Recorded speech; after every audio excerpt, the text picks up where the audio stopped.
আজ বিভিন্ন শিক্ষা প্রতিষ্ঠান এবং ঘরে ঘরে পূজিতা হচ্ছেন বিদ্যার অধিষ্ঠাত্রী দেবী সরস্বতী। তিথি অনুযায়ী আজ এবং আগামীকাল দুদিনই সরস্বতী পুজো। সরস্বতী পুজোকে কেন্দ্র করে সর্বত্র উৎসবের আমেজ। স্কুল, কলেজ, বিভিন্ন শিক্ষা প্রতিষ্ঠান সহ বাড়িতে বাড়িতে পূজিতা হচ্ছেন দেবী সরস্বতী। প্রতি বছর মাঘ মাসের শুক্লা পঞ্চমী তিথিতে মা সরস্বতী পূজিতা হয়ে থাকেন মর্তে।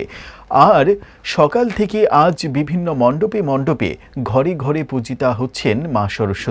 পুজোর আনন্দে মেতে উঠেছে সকলেই। পুজোতে বিশেষ করে শিক্ষার্থীদের মধ্যে লক্ষ্য করা গেল অঢেল আনন্দ এবং উন্মাদনা। আমাদের যারা বিদ্যার্থী ছেলেমেয়েরা আছে আজকে তাদের জন্য খুব আনন্দ মুখর এবং পূজা অর্চনার মাধ্যমে তাদের বিদ্যা অর্জন এবং জ্ঞান লাভের জন্য আমরা আজ থেকে বাগদেবীর আরাধনা শুরু করেছি। আমরা আজকের তিথি আমাদের